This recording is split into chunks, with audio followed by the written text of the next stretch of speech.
Pemerintah bakal memperketat pembelian BBM bersubsidi mulai 17 Agustus mendatang. Menteri Koordinator Kemaritiman dan Investasi Luhut Binsar Panjaitan menyebut hal ini agar pengaturan BBM subsidi lebih tepat sasaran. Menko Bidang Kemaritiman dan Investasi Luhut Binsar Panjaitan mengklaim pemerintah bakal memperketat ketentuan pembelian BBM subsidi mulai 17 Agustus 2024. Hal ini dilakukan agar penyaluran BBM subsidi tepat sasaran serta sebagai upaya menghemat anggaran negara. Nah, ini sekarang lagi diproses dikerjakan oleh Pertamina. Nah, kalau ini semua berjalan dengan baik, itu dari situ saya kira kita bisa menghemat lagi dan juga pemberian subsidi yang tidak pada tempatnya. Itu sekarang Pertamina sedang menyiapkan. Kita berharap 17 Agustus ini kita sudah bisa mulai di mana orang yang tidak berhak dapat subsidi itu akan bisa kita kurangin. Kemudian masalah penggunaan bensin. Kita kan sekarang berencana ini mau mendorong segera bioetanol masuk menggantikan bensin supaya polusi udara ini juga bisa dikurangin cepat karena Tiap tahun, pemerintah menganggarkan subsidi untuk kebutuhan BBM.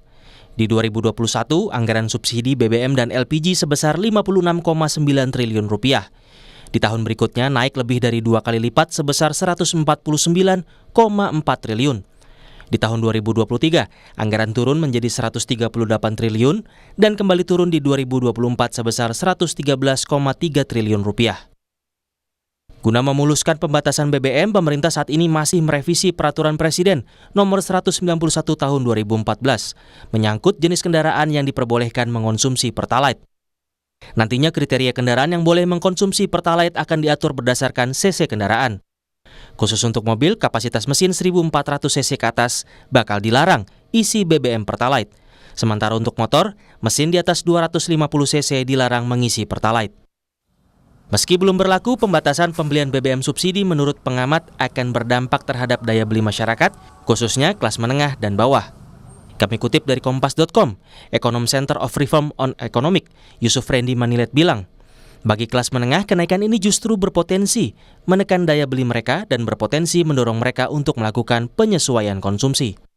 Di sisi lain, saat rapat dengan DPR Senin kemarin, Menteri Keuangan Sri Mulyani Indrawati mengungkap, anggaran subsidi dan kompensasi energi bakal bertambah pada akhir tahun dari target APBN 2024. Hal ini akibat dari pergerakan harga minyak yang masih tinggi dan nilai tukar rupiah yang melemah. Subsidi energi dalam hal ini diperkirakan akan mengalami kenaikan dengan beberapa parameter perubahan yang tadi telah disampaikan, harga minyak maupun dari sisi lifting dan juga dari sisi nilai tukar. Namun, sampai hari ini masyarakat masih menikmati harga subsidi yang relatif stabil, meskipun terjadi perubahan parameter ini menyebabkan APBN memang yang harus mengemban bebannya.